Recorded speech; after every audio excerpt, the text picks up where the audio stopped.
Content contains adult language and humor that is not suitable for viewers under the age of 18. Viewer discretion is strongly advised. Man, screw you guys. The views and opinions expressed during the following video content are those of the individual and may not reflect those of others. Thank you.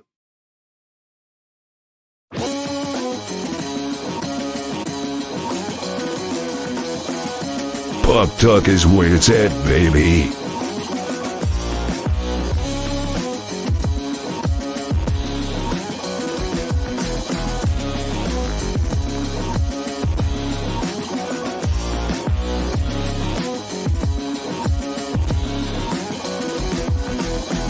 Do we really have opinions on this show?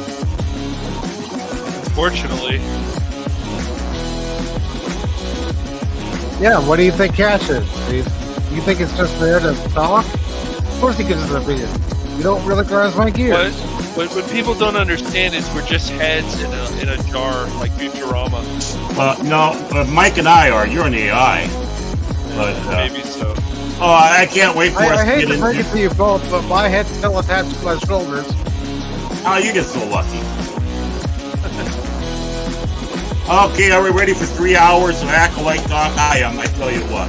I'm kidding, people. I'm kidding. Oh, God. It's a joke. Lighten up. Everybody's leaving. Yeah. Oh, yeah, we went right down to 0. 23 to 0. I'll tell you. Probably what the score of the... Baron's more excited about Robert Downey Jr. coming back as Dr. Doom. Oh, you know it. Oh, you know it. You guys already talked about that last Wednesday. We did? Yes, you did. Oh, okay. No, we actually did. Pirate edition of... We also talked about that on Don't you Beyond remember? as well, so... Yeah. Mm-hmm. We just weren't the ones who brought it up. Good morning, good afternoon, good evening, and welcome one and all to this edition of Pacific414 Pop Talk, live on the Pacific414 YouTube channel, Rumble channel, Baron Orman Tags, Phantom Legacy, and the Phantom Hooligans. Yes. Hooligans this week, baby. Yeah. Yes, we're going to have the hooligans, don't you know? If everything works right. Now, keep that power grid up there, Cash. Right. Talk to your buddy Gavin. Make sure you got that special line of power. I think we'll be okay this week. Yeah. Along with Baron Orman Tag, Cash Money 007, I am your host, Mike. And tonight we have several articles that we're going to be talking about, whether we talk about them all on both the YouTube and Rumble side, or for the first 2 hours on YouTube and Rumble, then in the third hour on Rumble exclusively. We'll find out. But Rumble, we are going to get to one of our main articles on both sides. And one of our main articles for both sides is Scott Grimes was recently at Star Trek Las Vegas, which is the annual Las Vegas convention for Star Trek. It is no longer official, last I heard, as Creation has backed out of that convention in particular, but they still hold it at the Rio every year. And apparently he mentioned some possible good news for a fourth season of the Orville. So this is one of the safe conventions, right? Because we know with conventions now, it seems like you have to arm yourself and wear a Kevlar and stuff lately. But I don't know. I don't trust Creation Con, so maybe it's a good thing they don't have Creation Con in charge of this. Okay. They're not. I don't think they're much better than Comic Con. Well, I don't know. From what I've heard about Star Trek conventions, specifically the one in Las Vegas. Now, again, I've only heard this. I haven't experienced it for myself. Right. It's just not as entertaining as it used to be. I mean, I even saw, somebody on X saying, "Yeah, I was at the Star Trek convention this weekend, and it didn't take long before politics were brought up, and we found out how Kate Mulgrew felt about a certain side and how Jerry Ryan feels about a certain side." See, this is just, it's too much, man. You've got to keep that. You need to understand your fan base. Not everybody's going to have the same politics as you are. No, it's stupid to just start dividing people like that. And the person even said, I go to a convention to escape politics. Yeah. I don't go to a convention to be a part of politics. Yeah, that's all it. That's how it used to be. That's how it should always be. Yeah. Oh well. Yeah. Yeah. Wrestle on for Lord President. Yeah. But also speaking of Star Trek, it is a sad bit of news for any of us who watch Star Trek The Next Generation, Star Trek Generations, Star Trek First Contact, because Patty Yasutake has passed away. Now, for those who may not be familiar with her, she played Nurse Ogawa started in the 4th season of Star Trek The Next Generation. And she was also referred to as Dr. Ogawa in the episode Parallels of Next Generation. But unfortunately, she lost her battle with cancer. Mm-hmm. That sucks. Yeah. And Baron and I haven't watched the show, but Cash has, and apparently an actor from Ted Lasso offers promising 4th season update. Two updates on a season 4 for 2 completely different shows, but and Cash is such an uber fan for Ted Lasso. I mean, his favorite show of all time. He always, remember how he always bragged about it? And it's like, this is so great. No, not O'Brien's. No, that was somebody else. Yeah, I know. Yeah. You think that way. I understand why people think that, but mm-hmm. No, this was the nurse. She was in the movie Gung Ho, the TV show Gung Ho, amongst other stuff. A lot of guest starring appearances, and it's I can't remember the name of Keiko O'Brien. No, that's the daughter. Rosalind Shaw. Yeah, Rosalind Shaw is the actress, but she's still alive, and I think the big thing is one's Japanese and one's Korean, if I remember right. I don't know. I could be wrong. And then we have a rumor from Cosmic Book News. Keyword on it being a rumor. Mm-hmm. And they're saying that Marvel Studios fired woke producers after Phase 4 failure, claims rumor. Well, if they supposedly did, why do they keep failing upwards? and don't tell me that Deadpool and Wolverine means that the MCU is back. It's not back because of that movie. And you're setting yourself for disappointment if you think it is. So. Disney, Marvel's back, baby.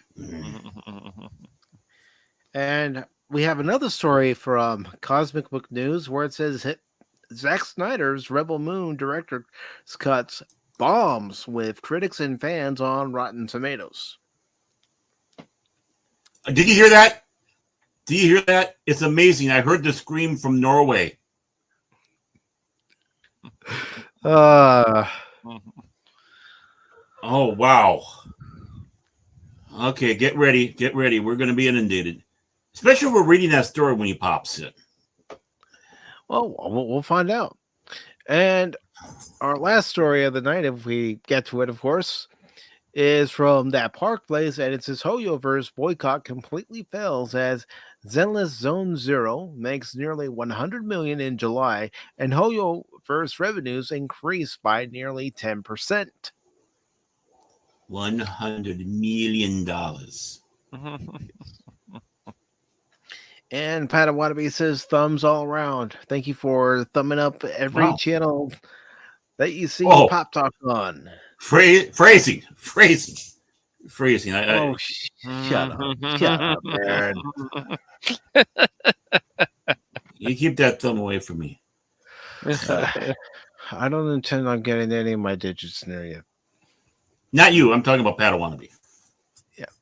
But first, let's go into the main story here and see what Scott Grimes had to say about season 4 of Seth MacFarlane's The Orville.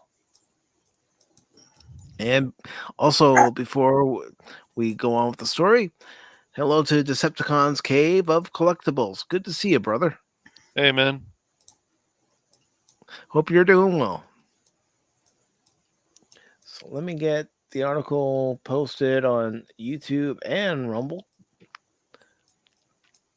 And I'll go ahead and share my screen and we'll get into it. Woohoo!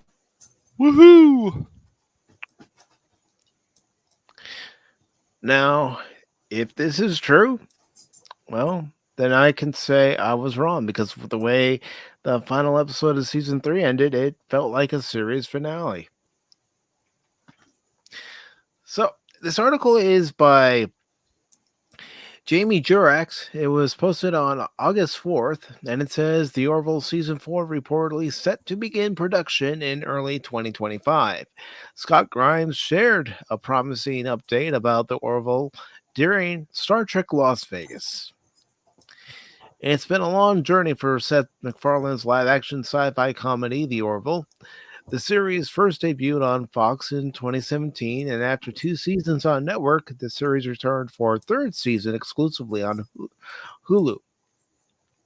Today marks 2 years since the 3rd season came to an end, and fans have been eager to find out if a 4th season is on the way. As of April, the show has not been officially renewed, but MacFarlane gave a promising update saying there will be more. While fans have yet to get an official season 4 announcement, some exciting news just came out of Star Trek Las Vegas. According to multiple people who attended the convention, the Orville star Scott Grimes shared during a performance that a 4th season of the Orville will begin filming in January 2025. While Hulu has yet to officially announce the renewal, many people who attended Star Trek Las Vegas took to social media to share Grimes' news. Scott Grimes just put out that the Orville will start shooting a new season after New Year's sometime. And then it goes on to say the official Twitter account for the Orville hasn't tweeted since April 2023, but we'll be keeping an eye out for any updates. Right before the strike, it feels like we were going to announce the season 4, Grimes shared last year. I think it's a better than good possibility that we get to do this again. This is Seth's little child. He loves to do the Orville, and it'd be a shame if we didn't get to do one more season. So I would say that I'm optimistic. That's what I would say. I'm trying to remember what the exact well-worded, polite statement was that Hulu put out. All I can say is the same thing that Hulu said, which is the show is not dead. Nobody has told me that it's dead from the network, so we're proceeding under those auspicious. Let's see, MacFarlane added at the time. And it goes on to say, it's tough to chart what exactly season 4 would be, because when we started writing season 3, half of the stuff that happened, the shifting of alliances, the Kalon becoming an ally, and the Mocklins becoming enemies, I never could have predicted. It's just something that came out in the writer's room over time. Excuse me. Over time, certainly we set up threads this year, and most were pretty obvious that lend themselves to payoffs in a season 4. But now everything intertwines and evolves and develops. I don't even know if we're picked up. Stay tuned for more updates about the Orville. So, honestly, because they don't know, who's to say that the show is going to come back for a 4th season? What if they're going to do a TV movie? That's always a possibility. Yeah.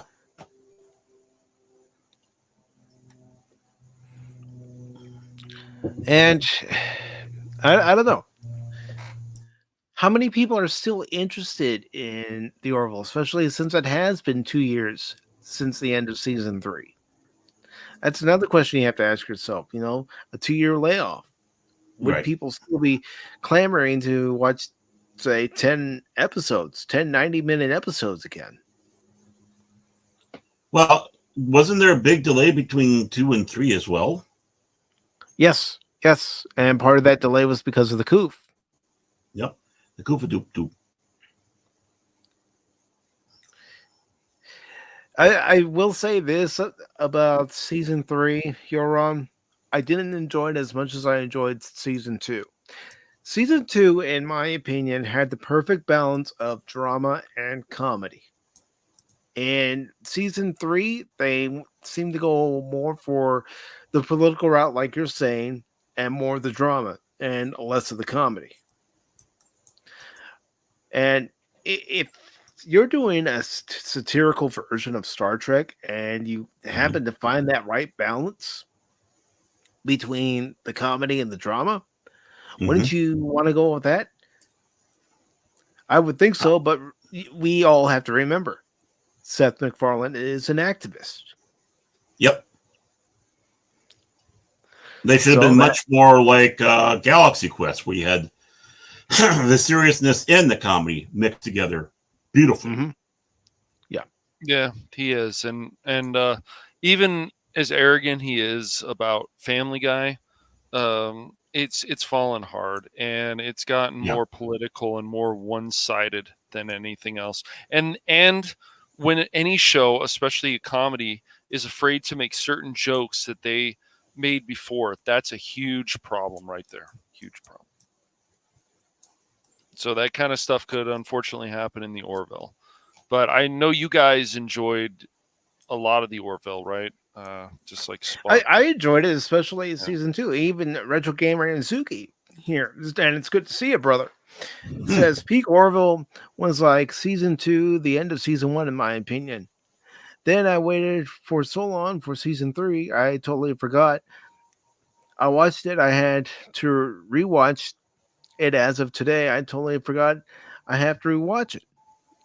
Yeah, see, that's kind of what I'm saying. Is you have a 2-year gap in this case between seasons. How many people are going to even remember about the Orville? Have Mm-hmm. interest in the Orville? Mm-hmm. That's a good question.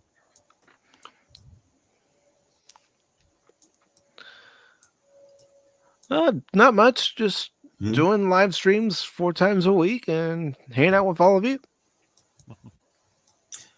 I mean, and this is not a slight to the Orville or what, but as much as got this cult following, which is great because that's what a Mm-hmm. lot of our science fiction. I don't think it really has that strong of one compared to other franchises. I don't know if it's because of the intermittent, being intermittent like it is. Seth MacFarlane going total activist on us. Uh, let's face it, he's got quite an ego on him. Oh, he When it does. comes to that stuff, and such.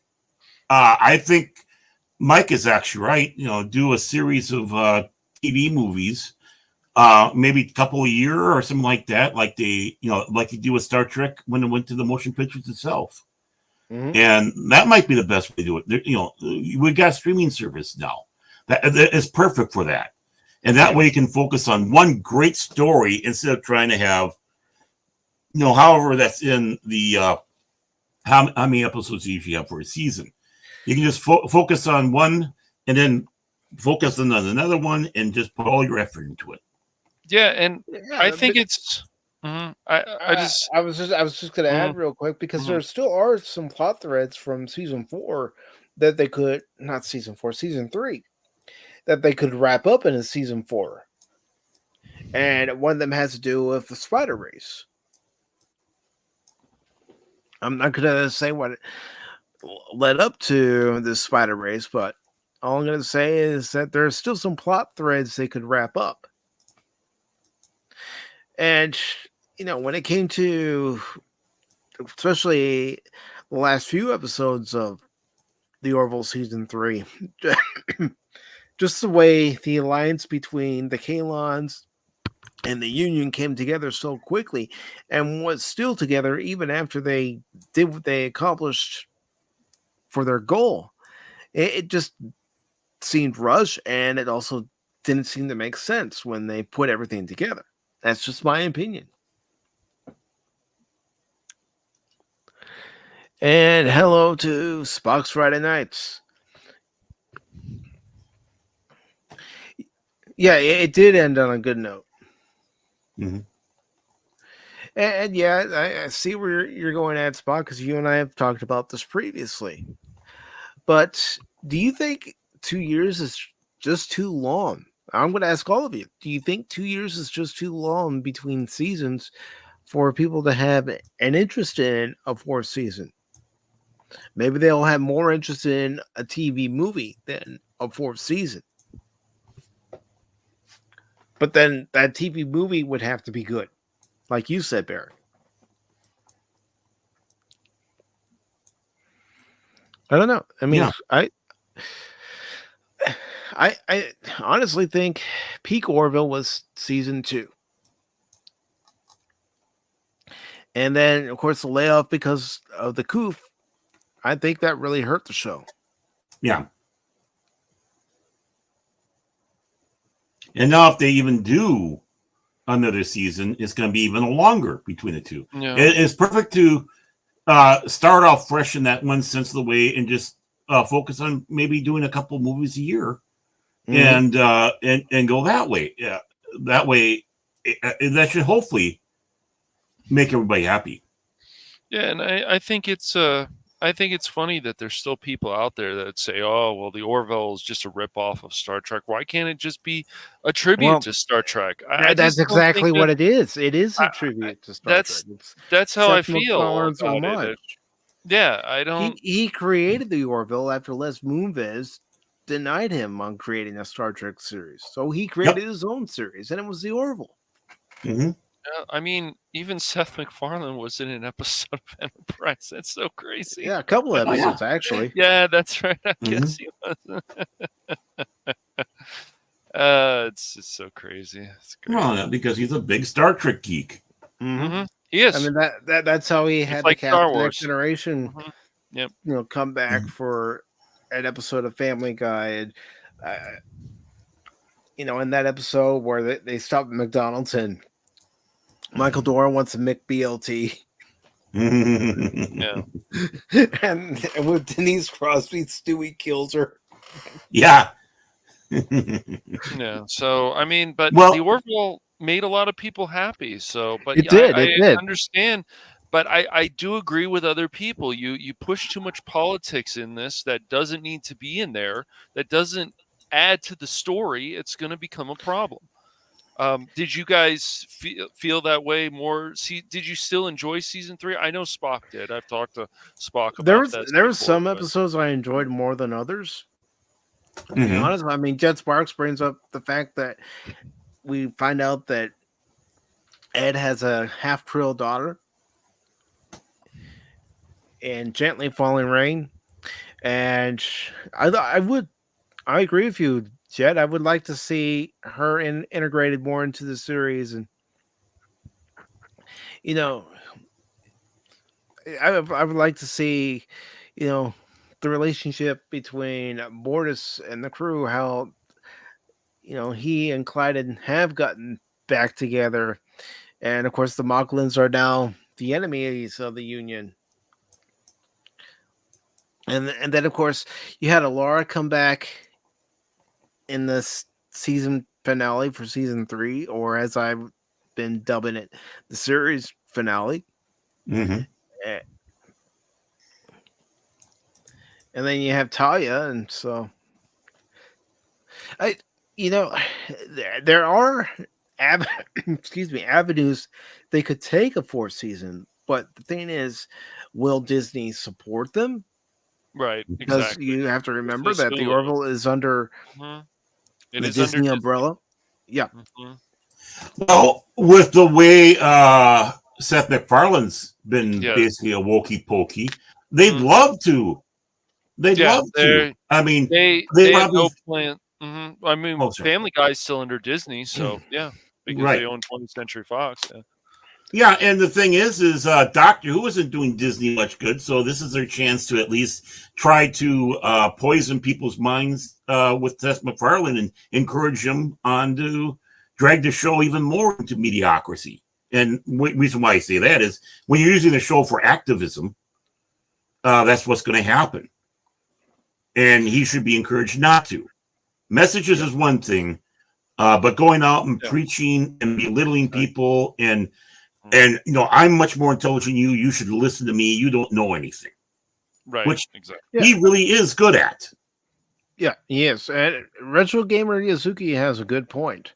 As long as the show is more interesting plot wise or funny wise, I don't let the political agenda or woke agenda affect me or other people's opinion of how similar it is or trying to be to something else. Yeah, Yeah. if you're being told a good story Right. and you have characters in those stories that you care about, Mhm. you're not gonna let things like a Yeah. woke message here, a woke message there bother you. You're Right. not. And if it fits into the storyline, it shouldn't be really a problem. So. I mean, if there's one thing, though, I guess we can be thankful for with Seth MacFarlane, I really have the strong feeling he does not like modern Star Trek. And doing the Orville was doing a slap in the face to him. Well, I mean, let's face it. New Orville was more Star Trek than current Star Trek. I've said it. Many others have said it. Mm-hmm. However you feel about Seth MacFarlane, and my brother had a good experience with him when we were at the convention, the Star Wars convention, and the Family Guy was there, and he asked him a question, and he says, "Oh, I thought I was the one who was drunk." Like, he can be very funny, Seth, but he answered the question, like, about Fox taking Family Guy off the air at the time, because this is what, 2008, so they were but he gave a good answer. And yeah, I think with Seth, he's somebody you could talk to him about a lot of pop culture, but his politics, that's another story. But I will say he's not an idiot. It's just I really wish he would just take some of his politics out, because he has done some good stuff. I tell you guys, Ted was a very funny movie. The first one, Ted 2, Ted 2 has problems. What was it? A Million Ways to Die in the West was actually a pretty funny movie. It wasn't bad. So he can do some really good stuff, but Seth can also be a pinhead too. So it's flip the coin. Can be. And Yeah, Spock well, is I'm right. trying to be somewhat nice, Baron. Yeah. Spock is right. Not everything needs to be comedy. No, but it doesn't. when it comes to the Orville, and the guy writing it writes for Family Guy, and that was one of the things that Fox said to Seth MacFarlane when he pitches the Orville. Well, can you make it a little bit more like Family Guy with the comedy? And they found a good balance, especially in season 2. They found a good balance to add comedy and drama. Just my opinion, though. Yeah, I mean, when they started moving the Orville around after season 1 or during season 1, and they started moving in a few days, that's when I was like, I just stopped watching it. But I mean, I would be willing to start it over again and give it a chance. I would. It's not a problem. So. I mean, you can't tell me that seeing Bortus come onto the bridge and he's got to fire up his mustache isn't funny. or when he and Clyden were smoking cigarettes.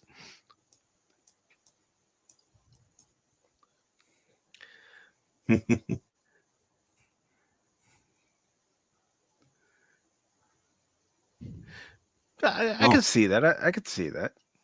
But I do know Orville isn't just comedy. Like, there's actually serious moments there, which is important for anything that is a successor, excuse me, to Star Trek, or even a tribute to it.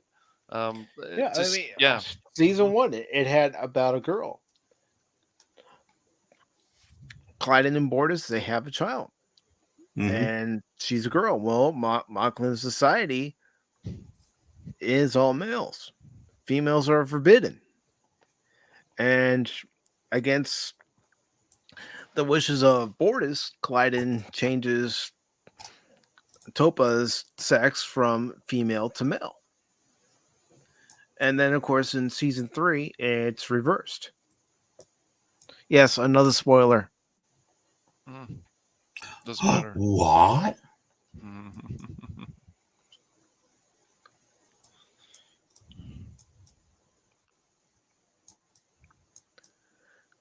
And Spock says, I get where you're coming from, Mike. I personally like that they're daring enough, though, to make just drama too. Way better drama in season 3 than any new Trek show. Absolutely, absolutely. Mm-hmm. And the Padawannabe says, I know many don't really like a ton of comedy in Star Trek. That's why I liked Galaxy Quest. Uh, The Orville underrated. and even Star Trek Lower Decks, I got my comedy with my Trek fix. Lower Well, Decks, I don't. no, Yeah.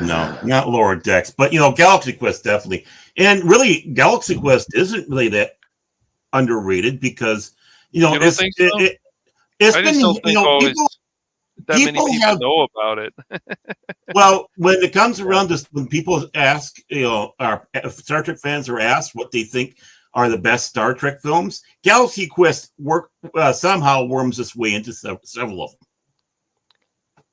them. And that's how close that they feel that is a Star Trek type movie or a Star Trek movie. Okay. Yeah. And all right. and if and that's where I think Seth MacFarlane needed to do a little bit more with, because let's face it, I don't mean to be cast our things, especially because it is, and I do like it too. It's Next Generation, but they always seem to have sticks up their asses throughout the entire show.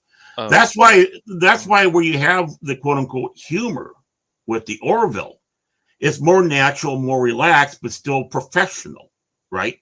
So you could, it's like the original Star Trek where they bust loose on the show. Mm-hmm. Scotty, and Kirk is Kirk, Spock and McCoy. But they're not going around with a stick up their ass. Not even Mr. Spock, because he's mischievous in his own ways. So that feel from the original series mixed with the Next Generation, I think it does have that balance. You need to have that humor in there. Why? If you keep it realistic, it feels natural. If it feels natural, you're sucked in. Mm-hmm. And Seth MacFarlane should not get too damn full of himself, which I know easier said than done with him. But to remember, you need to have the humor as well as the show. You can have one that's heavy with the drama and seriousness, but still have some moments of levity, because that's life, right? Even in some of the darkest times, you need levity. Right. So, with that, I think if they're going to do something more with the Orville, I think that's what Seth, if he would listen, should go that way with it. Mm-hmm. So we'll have to see if there's even going to be any more Orville, for one, and second of all, which direction to go with it, and third, what is Seth MacFarlane going to do, because he took a wonderful show like Family Guy, which was just, let's admit it, when the show came out, it was just insane stupidity, and I mean that in a good way. A good way. But then as the show went along, getting canceled, coming back, type of thing, Seth started getting his ego, especially when he started to do the American Dad series. Well, and he American told us, Dad, the Cleveland Show, and the Cleveland Show. The Cleveland Show was funny. I stopped watching American Dad because I got tired of Roger. I'm sure people will want to throw something at me, but I just got tired of Roger personally. Well, yeah, the alien Paul Lynn. But the thing is in some ways we got told the bill of goods with that, because Seth MacFarlane was saying he's going to keep Family Guy the stupidity and American Dad more the political. When it really turned the other way around. For some reason, he turned Family Guy into the political one, and he kept the stupidity in the American Dad. It's like, excuse me, you did a major reversal here, and for the wrong. Yep. I mean, it's just it's just the same thing with Rick and Morty. Rick and Morty changed to what it was before, and that was a problem. It got way too weird. The last season that I watched started getting really weird, where you had clones having sex with each other in an episode, and you're like, this is taking it too far, guys. Like, this is too much. This is too much. Yeah. Mm-hmm. this is where these shows just start going off the rails, and sometimes in a bad way. So yeah. I think if there is a season 4, keyword if there is a season 4, if it actually is going into production in January, I think there are things they could tie up, things they could expand upon, and things that they can leave perfectly alone. It's like, okay, we've done that story. We don't need to do that story anymore because we gave it a bookend. Mm-hmm. Yeah, I mean, if you guys if you do get a season 4 of the Orville and you guys enjoyed it a lot, especially some people in the chat, people have issues with it, other people not as much, but then I hope it gives you the satisfaction that you guys deserve. Cash. Yeah. Those people that didn't like it, well, they never lived by the motto of never give up, never surrender.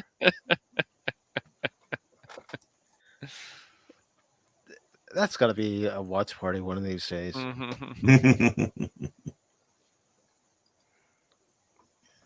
And good to see Big Daddy T-Gap. Big Daddy T-Gap Steve, everybody. Says best line in American Dad was when Francine told Steve that she would shove him back up her clown hole, rebirth him, and name him my bitch. It's right up there with best verbal burns ever. Yeah.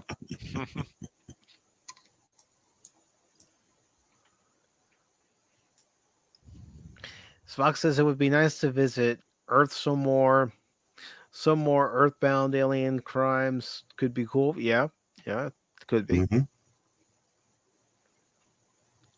And Gordon could develop a romantic interest with that girl from the 21st century social likes planet. He could, or he could somehow meet a descendant. I mean, this is an idea I threw out, a descendant of Laura, who he fell in love with via her text messages and pictures on her cell phone. And then they had an episode in season 3 where he went back in time. And, well, I'm not going to spoil the rest. No, I'm not spoiling the rest.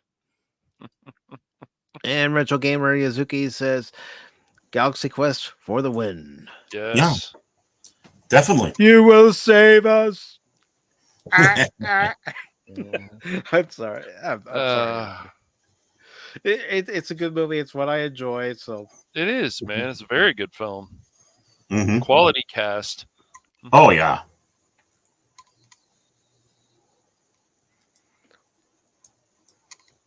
Yeah. I would, because I was thinking, how could they continue the Laura Gordon Malloy relationship? Well, why not have it be a descendant? This way, he's not contaminating the timeline in any way, and he's meeting someone who may not be Laura, but she's a descendant who looks like Laura, and maybe they can still develop common interests.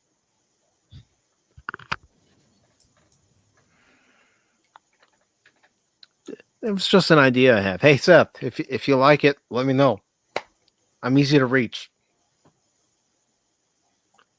No, you're not. I call you at 2:00 in the morning. You never pick up. Well, it's true because it's you, Baron. Well, I got contacts. I have contacts. I have sources that have sources that know people inside that have sources. So I mean, yeah. I mean, I'm like Robert Downey Jr. in Tropic Thunder. I'm just a dude playing a dude, and all that. Very interesting, but stupid. Yeah. No, they're ignorant. That's ignorant. I knew that would be your favorite clip. That's why you uploaded it, isn't it? Are you sure that's my favorite one? I'm holding off. Well, hey, The Hell You See is still my favorite. Yeah, why not? But speaking of Star Trek in particular, we do have some sad news, and that was that actress Patty Atsutake has passed away. She was known for Beef, but for Star Trek fans, she was known as Nurse Ogawa. Hmm. Alyssa Ogawa, to be exact, who began her Next Generation appearances as a guest star in season 4 of Next Generation, and she appeared through the remaining seasons all the way up to season 7, and also in Generations and First Contact. Well, unfortunately, she has passed away due to cancer. This is by Nellie Anderson. It was actually posted on Deadline's site yesterday. It says Patty Yatsutake, best known for her roles in Beef and Star Trek The Next Generation, passed away peacefully on August 5th, surrounded by friends and family after a long battle with cancer. Her manager and friend, Kyle Fritz, told Deadline she was 70. Los Angeles native Yatsutake, born and raised in Gardenia and Inglewood, graduated from UCLA with honors in theater. She started her career at East West Players, where she worked with the company's co founder, Japanese American acting icon Mako, for 6 years on stage, on staff, and on board, performing in over a dozen shows. Yatsutake made her feature debut in Ron Howard's 1986 comedy Gun Ho as Yumiki, a relocated Japanese wife earnestly trying to Americanize. She reprised her character in the follow up ABC comedy series spawned by the movie. For her next movie, the 1988 The Wash, Yatsutake received an Independent Spirit Award Supporting Actress nomination.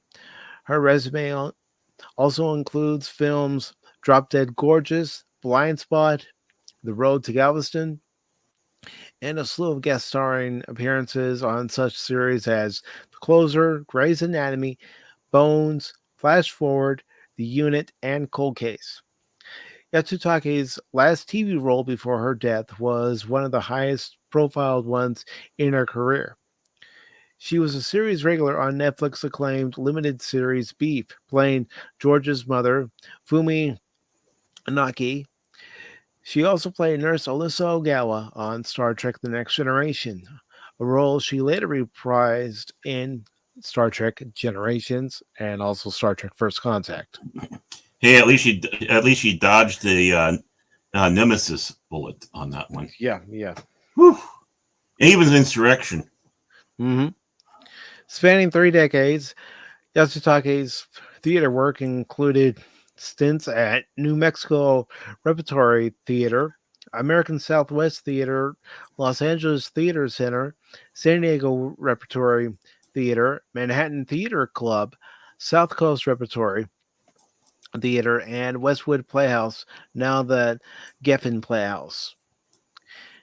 As a theater director, she developed and staged world premieres at East West Players, and that was for Dobal, the Richard Shepard Theater, the Single Man, and Ensemble Studio Theater, Father, I Must Have Rice, along with a revival of Tea at the Odyssey Theater. Patty was my first client when I began over 30 years ago, Fritz said. We enjoyed every day we got to work together, and I will miss her spirit, talent, and tenacity, but most of all, her friendship. Yatsutake was preceded in death by her parents, Michael and Jean Yatsutake, and her sister, business executive Irene Harino Inu. I think that's how you pronounce it. She is survived by siblings Linda Hayashi and Steve Yatsutake. A large extended family of nephews and nieces, and families of friends and colleagues, including Fritz and Jonathan Del Arco. Jonathan Del Arco played Hugh on Star Trek The Next Generation, and he reprised the role for Star Trek Picard. A memorial will be held at East West Players August 25th from 1 to 3 p.m. In lieu of flowers, the family requests that a contribution be made to the theater company.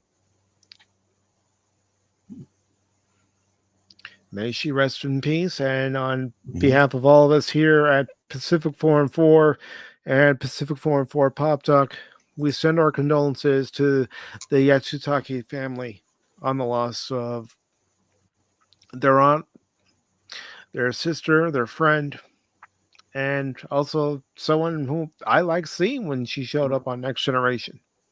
Well, that's not my point. If there's one thing I have a problem with Patty, is that they did not use her more.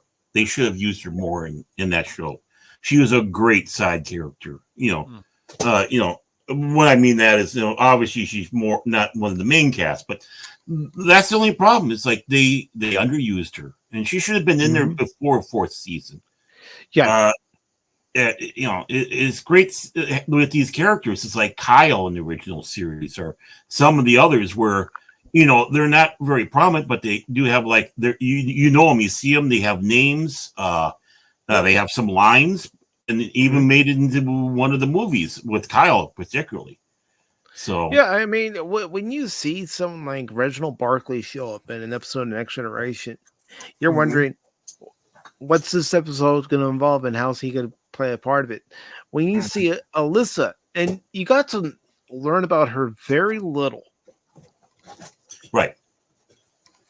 But you're wondering, okay, tell us more about Nurse Ogawa.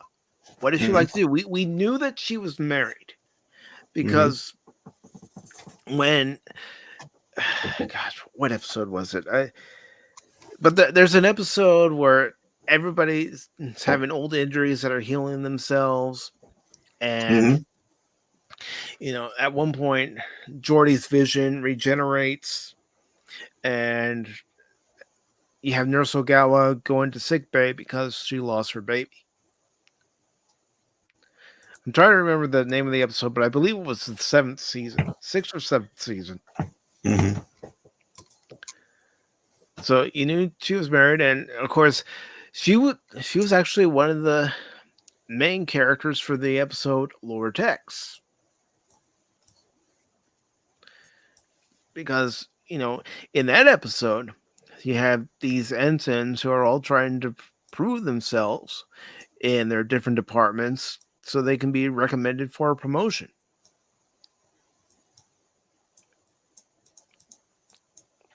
And it's good to see Leia Rose. Always nice to see Leia Rose pop by. Hope you're doing well tonight, Leia. And let's see. Spock says, Reginald Barkley episode. Oh, great. I wonder how they'll incorporate hollow addiction this time.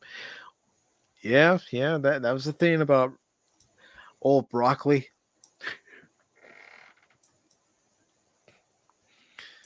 But yes, again, our condolences to the Yatsutake family and Patty Yatsutake's family and friends. She will be greatly missed. Yep. It sucks when we lose someone that we like seeing on Next Generation. Like you said, Baron, they should have utilized her character more. Yep. Wait a moment. Whoa. She was an Asian woman who was a doctor of a high position. We never had any of that back then. What am I talking about? I mean, even as a nurse, she was on the flagship of the Federation. Yeah, I know. How many, Starfleet medical students wanted that position to be on the flagship? Right. I mean, but the thing is how we're told that we never had people like this in science fiction, in fantasy. It's an insult to her because just like, here she's an Asian Japanese American woman who is on a high position on board the Enterprise because you have to be darn good to be there, unless you're Wesley. And with that, just ignore her completely. It's an insult because she was more she was a background, but still part of the team. And we cared about her and we liked her. And we liked seeing these people because it gave us a sense of, what would you call that? It's like when you go to work, someone's going to be there. Family. You see a family member, you see a coworker. It's that camaraderie. It's like, oh, good. Alyssa's in this episode. Mm-hmm. And the fact that we didn't know that much about her, well, that's understandable. How many things do we know about people we work with? We just sometimes just know them from work. We see them outside of work one time. It's like, wow, completely different. And it's like, I didn't know you had 3 wives.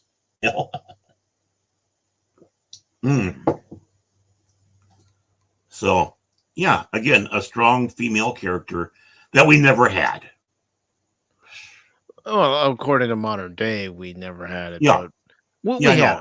All you have to do is look at series from the 1970s, 1980s, heck, even the 1950s. They still had some strong characters. I Love Lucy. Yeah, she was goofy, but she was still a strong character. The show was about Lucy. Wasn't about Ricky.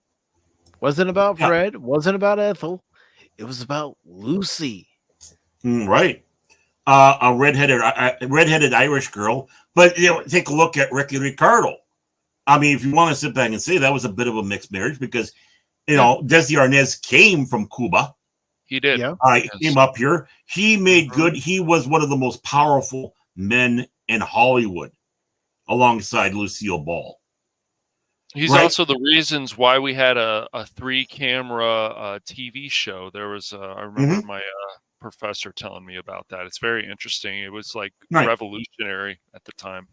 It was. And and that's just it. It's like, don't tell me you didn't appreciate people of Hispanic origins. Desi Arnaz, right there. We love Lucy, but we love Desi too. But the show was about Lucille Ball. Well, of course, R. Miss Brooks, Eve Arden, same thing there. Yep. Who got the most playtime on Burns and Allen? Well, Gracie. Gracie did because she was so good. Right. Did you guys also know that Lucille Ball had to have lines taped to the back of the furniture because she would forget them? That was very interesting too. I found that out. I believe it. It happens. Well, I mean, think about it. Here she is. She's running Desi Lou Studios, and she's still acting at the time too. So she's got a lot on her plate. So taking time to memorize lines, that had to take a good amount of her day too. And you can't remember everything that's on that script. Right. Well, I mean, back then you didn't have 8, 10, or even 24 episodes a season. Sometimes you had close to the full year with little breaks here and there. You're looking at 35, 36, 37, 40 episodes a year. And, just take a look at the season count, the episode count for season 1 of next year of the original Star Trek. That there shows you. Yep. So 29 episodes, I believe. I'll look it up. But the one thing also that I Love Lucy did, they gave us the rerun. They did. Right. I mean, all that was so, I Love Lucy, what Desi and Lucy did was revolutionary. And when they had the reruns, they were just as popular as the first time they were aired. I mean, you could still find reruns of I Love Lucy and sit down and laugh. And let's also not forget, I know it's already been mentioned many times before on other channels too. Without Lucille Ball, we don't get Star Trek. She backed it. Yeah. The original series had 29 episodes. Yep. In the first season. You add 50 more between the second and third season, and there you get the 79 episodes. Yep. That's why 3 years had so many episodes. Excuse me. So, Cash, I thought maybe you'd want to read our next story since you're more familiar with the show than Bear and myself. I did put the link to it in the private chat for you. I just wanted to forget about the show, but sure. Oh, come on. You're the biggest for that show. Yeah, right. You say it's even better than Spock. No, Spock didn't watch that show, but Crit, I, and Phil all watched the show of Ted Lasso, and the first 2 seasons, even though they went political more in the second season, was still good.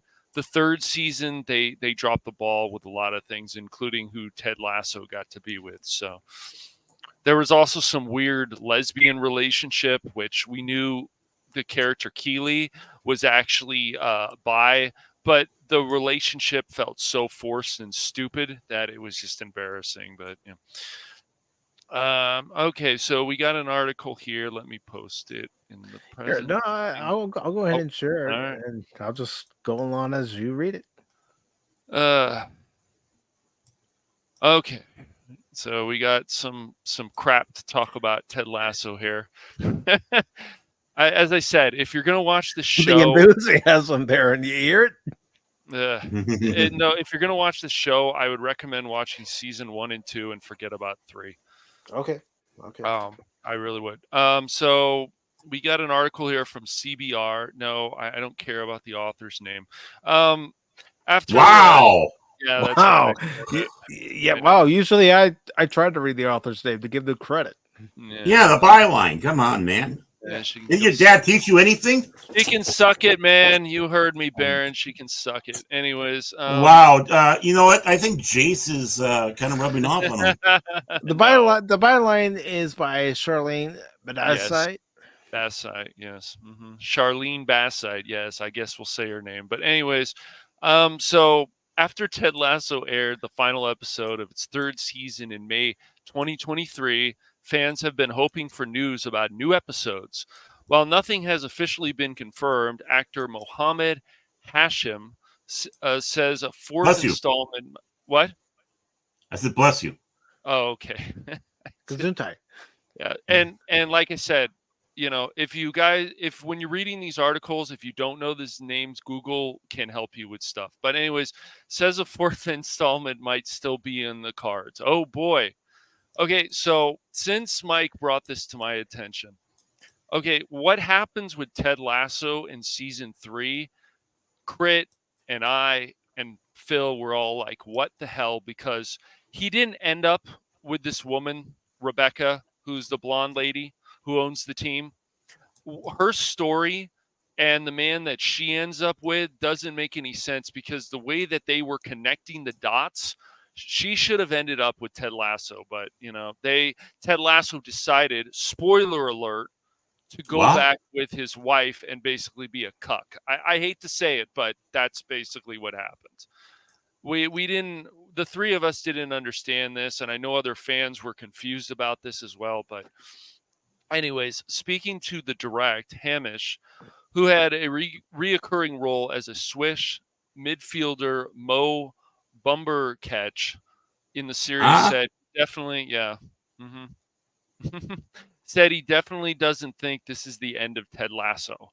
However, he's heard so many things, and that at this point in time, he doesn't even know what to believe. Oh, no. If the series doesn't make a comeback, the actor says, it could be in 20 years' time. Okay. In August 2023, director Declan Lowy suggested that Ted Lasso was over for now. He also admitted that it felt like the show was ending during filming. Everyone knew it was the end, but it's also the end for now, he said. It's going to be 2 or 3 years before anything happens. If anything happened, so let's try and tie up all these stories properly. Oh, Huh?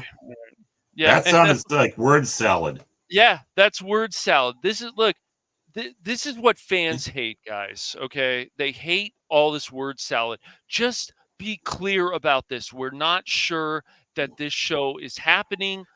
We're not We sure at this wanted. time that we're going to have That's a right. fourth season. That's right. If we don't have a fourth season, we're going to make sure that this current season we're in is the best that you're going to get. Yes.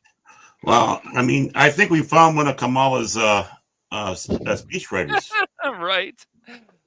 Ted Lasso has been a massive hit for Apple TV Plus. Yeah, except the 3rd season.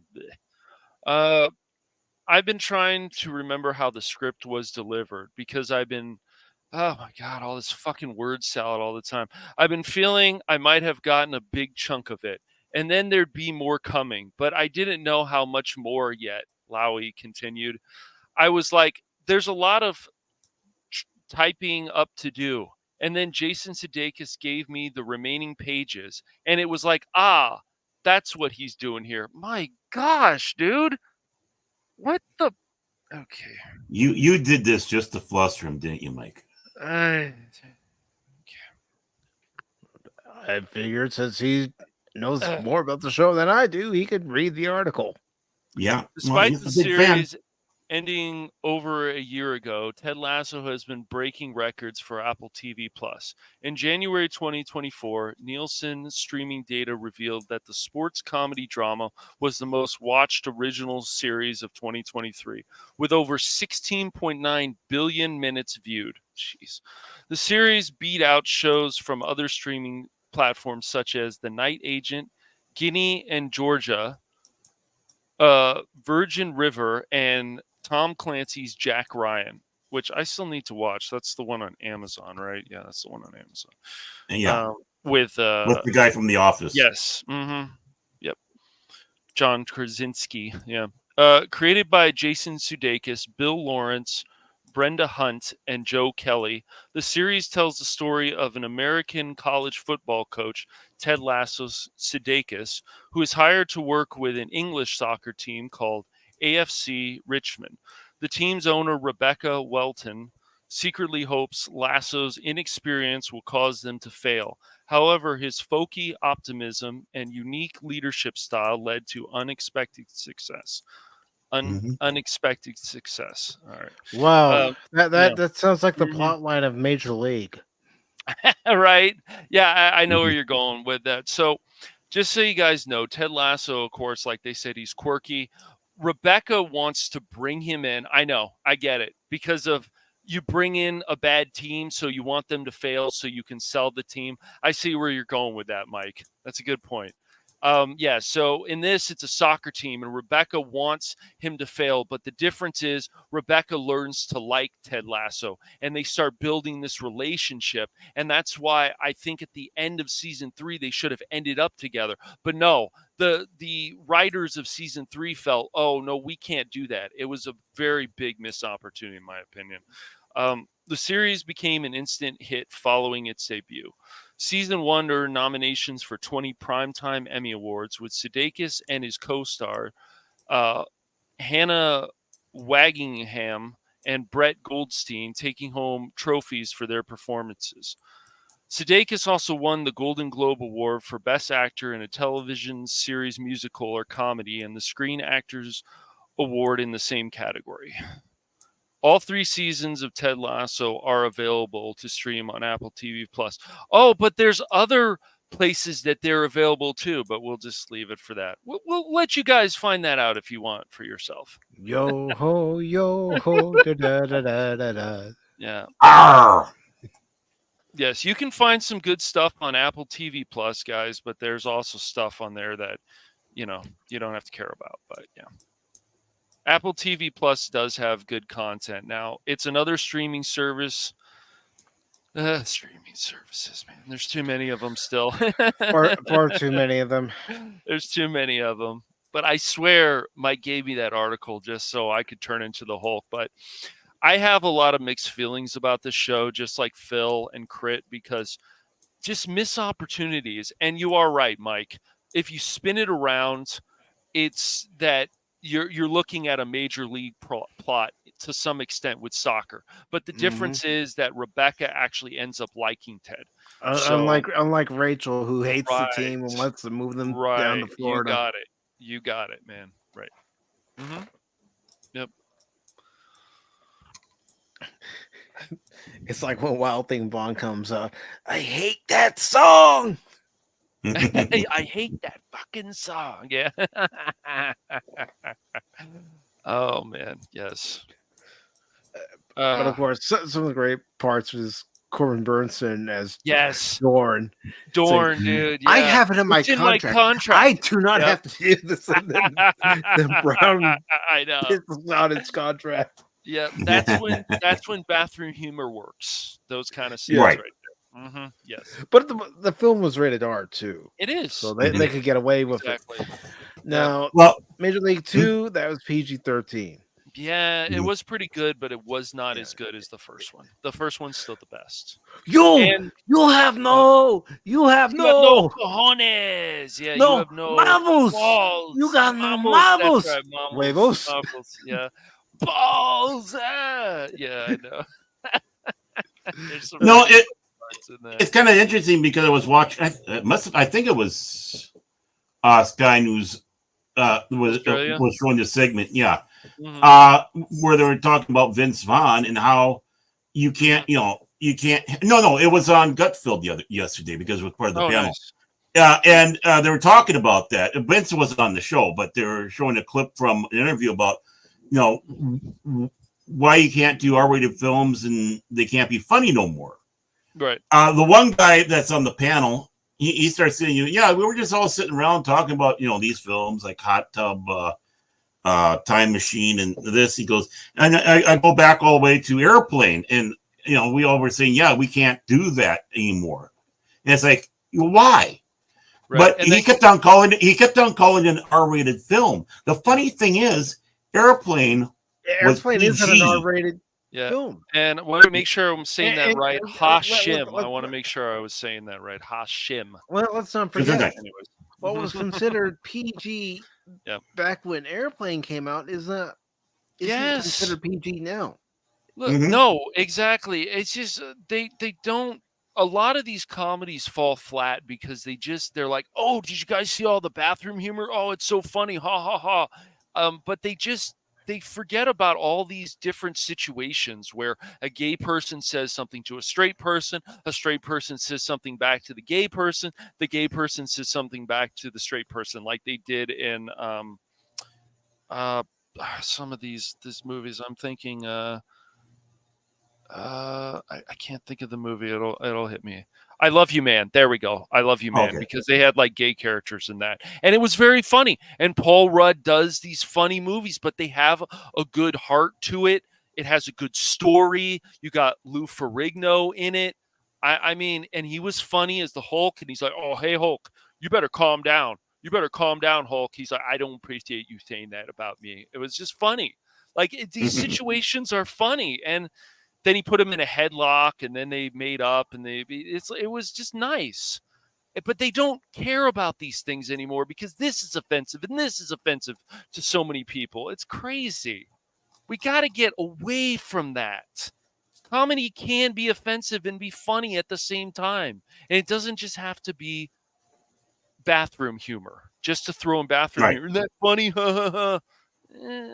Yeah. I mean, bathroom humor is not bad if it's applied correctly. Right. Yeah. Right. Because it's that uncomfortableness. Right. But to use it as a crutch is a different matter. Yep. Mm-hmm. Ted Lasso, I can tell you guys, has a lot of potential. And if you want to see, sports, and it's more than that, there's drama, there's moments, because he does deal with mental problems, which is very interesting in the show. But when they get to the third season, things start falling apart, and you can tell that they change writers. Same thing with Family Guy, same with these other shows. You can just tell things start falling apart because they've got different writers there. So, and they want this and they want this and they change this, and you're like, you guys are keep missing the opportunities. Like we were talking about old shows like Newhart. That show was always funny and had good moments. You talk about shows like Bosom Buddies, Family Matters, Fresh Prince of Bel-Air. There's heart. There's funny moments. There's serious moments. That's what even these sitcoms can be, or dramas, or whatever you want. It's just all these missed opportunities, guys, all the time. So it's really unfortunate. I always say that. It's very, very unfortunate. Yeah, exactly. Well, again, people don't know what we had because they're stupid. Right. I agree. I'm serious. I agree, man. I agree.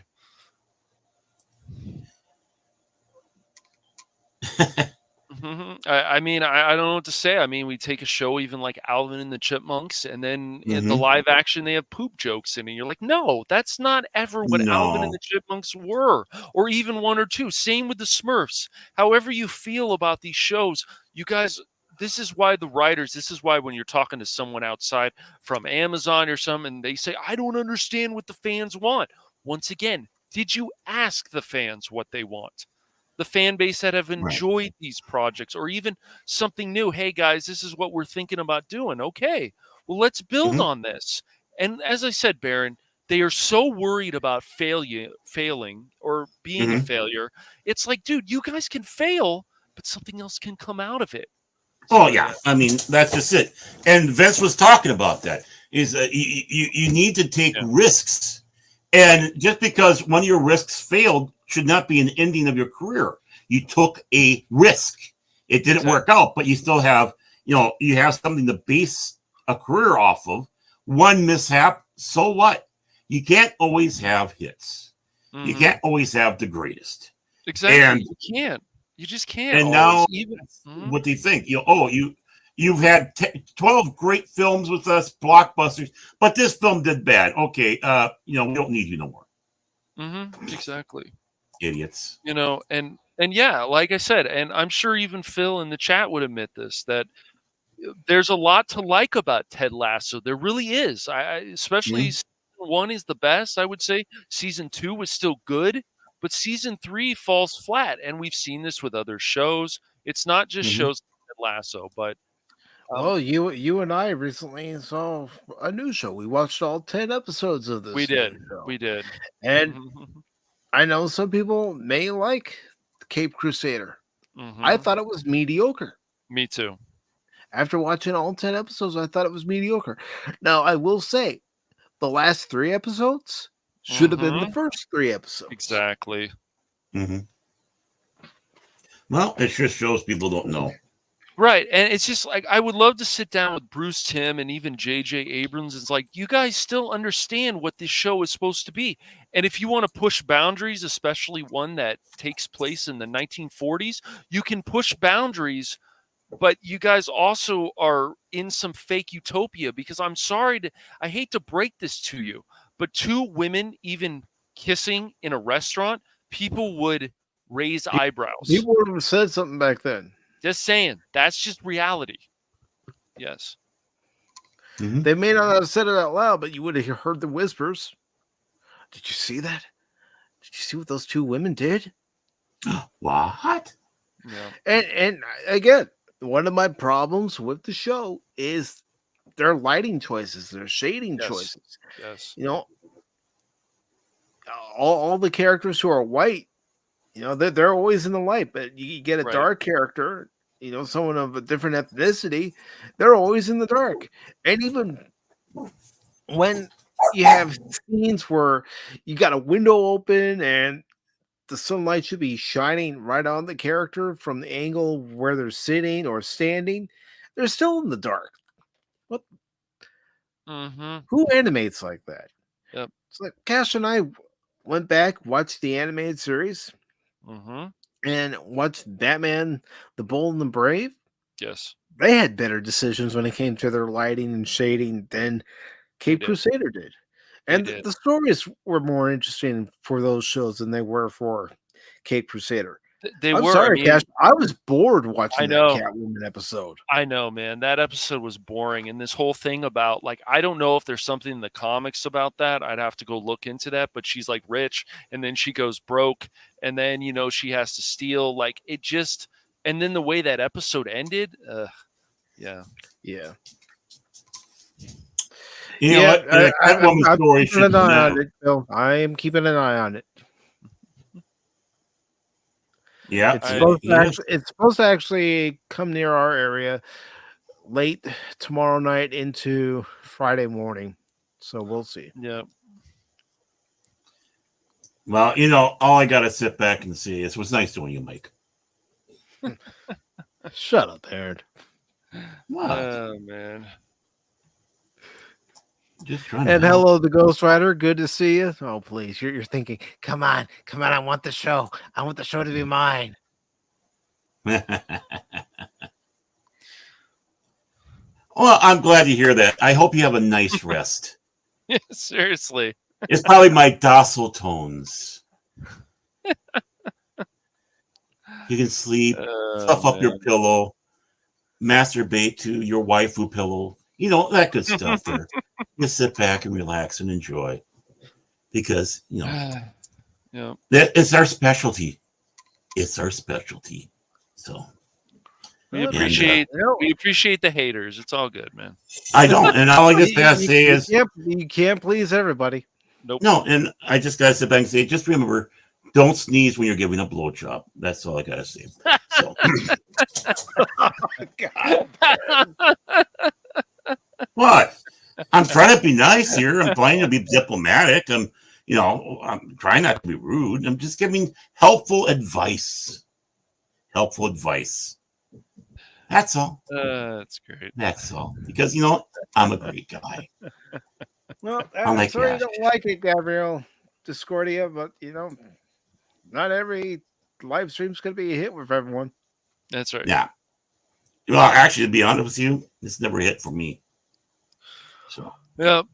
Mm-hmm. But yeah, hello, Ghost. It's been a while. I hope you're doing well, man. Yeah. Yeah. Cash and I watched all 10 episodes of Cape Crusader. It's mediocre. No, I wanted to watch the rest of the episodes that were on there, so I had full context.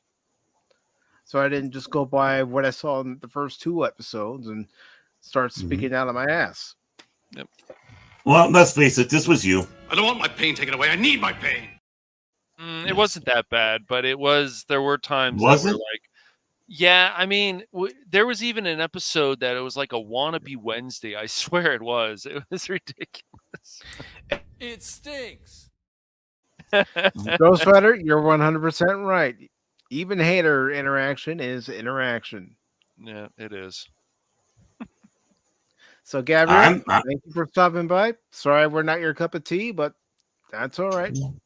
I'm sure you'll find someone who is. Or you're just trolling and being stupid, so whatever. Yeah. I mean, I'm sure Mike Zero's got a new video out. Have fun. That's right. That's all I can say. I wouldn't say I made the suffering. choice. I made the choice to do it. I wouldn't say it was suffering. It was just like we wanted to see if, Bruce Timm was involved. We said, we'll go watch all the episodes. And I don't know, from the ghost guy to the certain things, just things were out of place, bad lighting, little details that should have mattered. The music, I felt, could have been better. Yeah. The music could have been better. The animation could have been better. The voice acting could have been better. Yep, exactly. I mean, it's pretty sad when the last 3 episodes are the more interesting of the entire season. That's not good if you go 3 for 7, with 3 being good and the 7 being times you struck out or made it out in general. Yeah. Then the show shouldn't have been. You should have rated the show lower than that. I mean, really 5 out of 10. Well, when 5 you out have, of 10 because especially the last 3 episodes. Because Yeah, the yeah. best thing The last 3 episodes are what made it go up for me. yeah, It's it like, was okay, Dietrich this is Baker. interesting. Yeah, I know. We're just so fired up about certain things today, but really, it's just I'm glad it, somebody is. we want, yeah, right. We just wanted probably the Cape Crusader to be better, and we wanted the Cape Crusader to be a better show. And I get it, IMDb, it's like 7.4, and for all the critics out there, the IGN and stuff, it's like a 8 or a 9 or whatever for them. But I'm sure it checks certain boxes that they like. I wouldn't be surprised. Yeah, it could have been a better show for the fans. It really could have been. Well, I mean, at least it rose up high and above Rebel Moon 1 and 2. Mm-hmm. Well, I mean, as I've said before too, as I've said, you're just as I've chat, said dude. before, when Batman the Animated Yeah. Series set the bar so high, It did. and yes, I do understand that its first season had 50 episodes, and Cape Crusader only has 10. But Right. when Should have had 20, I agree with Spock. the animated series set the bar so high for every following series to live up to, and it doesn't live up to it, and it's 10 episodes. Yep. Where in the first episode of Batman the Animated Series, they get you hooked. Yep. Catwoman doesn't ever whip. Bullock, I was like, I know he plays loosely with the law, but I didn't like he was basically like a on the mob payroll. Yeah, we'll go with that. I didn't really like that personally. So. No, and Ghost Rider's right. Since when do critics know good entertainment? And No. TGAB says, did they keep Catwoman's origin as a hooker? Nope, she's a snooty rich girl. Spoiler, by the way. Well, how apt, because really, snooty rich girl with cats and child, no children. Yeah, I can see that. But well, it was when just it comes weird. To this, of course, she had. I just have to. Oh, sorry. Go ahead. I just have to say this though. It's like I am glad we had some haters, because I'm really, really tired of just having all you guys kissing our asses out there. It's nice to have a hater come in. So. Just kidding, guys. Just kidding. Back to you, Cash. Yeah. Oh wow! Did the views just dropped? But I'm not worried about that, Eric. Yeah, I know. I'm kidding. I'm being a smart ass about me. Yeah. No, it's the thing. The show could have just been so much better. Like I can't. It was funny because Mike's like, "Look, I know I'm being very critical about this show, and I'm sorry." I'm like, "No, be as critical as you want. We have the words on the screen. Because we can figure out what the hell's going on." some of my snarky remarks I was making while watching it was taking you out of it. That's why I was apologizing. No, I felt the same way about it. It's just I can't. Hamish was just. He's actually a good actor, but with this, it needs more time to cook in the oven, I would say. It's just people need to understand that when you're Bruce Wayne and Batman, there needs to be a difference. Say what you want about people like Christian Bale and whatever, but when he was Bruce Wayne, he had a lighter tone than when he was Batman. Even when it's, but still, it was still effective. It was still effective, whatever they did. So. What Nolan did and the other people did. It was effective. And to follow up on what Padawannabe is saying here, yeah, I am playing Arkham City. I'm having fun playing Arkham City again. Yeah, fantastic. Considering it's been a long time. And, the Arkham games are a nice palate cleanser after watching Cape Crusader. Mm-hmm. Yep. It's not that the show is bad, but you can't, even other YouTubers, you can't blame them for being like, okay, we're in the 1940s, but Gordon and Barbara are black. Like, this doesn't make... The reason people ask these questions is because it's the 1940s. It doesn't make sense to the time period. And people, and when people want to call people other names for that, they're just being honest. How could this make sense? And this is why people get mad about Star Wars and Star Trek and where things are going in other shows, because when it doesn't make logical sense, why are you defending it? It's crazy, but whatever. Yeah, why? Stop it, Right. Cash. Right. Well, just like people defend the MCU in its current direction or Star Wars in its direction, because for some people they do enjoy it. I'm sure there are some people who enjoy the Cape Crusader. Yeah, which is fine, and I get it. In IMDb, I guess it's probably going to get a second season because it is at like 7.4 out of 10. So people thought it was a good show, but I can't feel that way. Mike can't feel that way. I'm sure there's a lot of other people who can't feel that way. That's why it's going to be mixed for people because they have seen the bar high and they want the bar to be, it doesn't have to be super high, but it could be pretty high. Well, I'm when you high. have engaging stories like you had in the animated series, Right.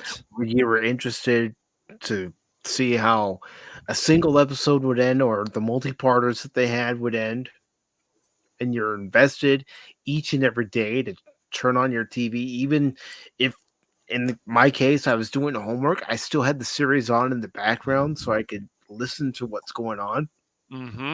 Yep. Just everything was building, but with this being only 10 episodes, things felt rushed. Even when we had Clayface, they did a better job with Clayface in the animated series than they did in this show. It was like, oh, that's Clayface? I thought it was Scarecrow. I mean, I'm sure Mike felt the same way. It's like, isn't that Scarecrow? Well, that's it's what he looked like Clayface? when we first saw him. Exactly. He looked like Scarecrow. Yep. Now I'm scared. And we both thought it was Scarecrow at first, and then we started seeing more and more hints. No, this is Clayface. Because like, remember, as we're watching, I'm going, no, this is Clayface. Yep. Some of the new villains, like the I don't know, well, just the guy on the horse and the ghost thing was just kind of, that episode was kind of boring. Maybe more than kind of, but it was just boring. I don't know. It's just, I wasn't invested in that episode. No, I wasn't either. I was sitting there, Cash, and I was Mm-hmm. thinking, okay, these episodes are 20 minutes long. Right. But this episode felt like it was going on for an hour. Yeah, or 26 or something. Yeah, I know. It's just like, we've seen all these clever villains that they put in the animated series, and even Batman Beyond had some really cool villains. Even when they brought back the Joker, the way they did it was really cool. But yeah, Cape Crusader could have been so much better in my opinion. There was just things that were rushed. The lighting was bad, and like people say, "Oh, it doesn't matter. You're just, why are you upset about that? Why does it matter?" It matters because little details should always matter to people. No, they're ignorant. That's ignorant. Never gets old. But I'm not saying Baron. Like, if you want to try it, go ahead, man. Yeah, try it. It's not crap. I will say that. This is what I'm going to say to everyone else. Yeah. Try it for yourself. Don't go by what we're saying. If you watch it and you like it, well, then good on you. We're just letting you know our experience from watching the series. And exactly. I didn't even find, the introduction of Harley Quinn all that interesting. Me either. No. One, it was done so much better in the animated series. Yes. And two, I know the character design between Harley Quinzel and Harley Quinn didn't seem to match. Just in my opinion.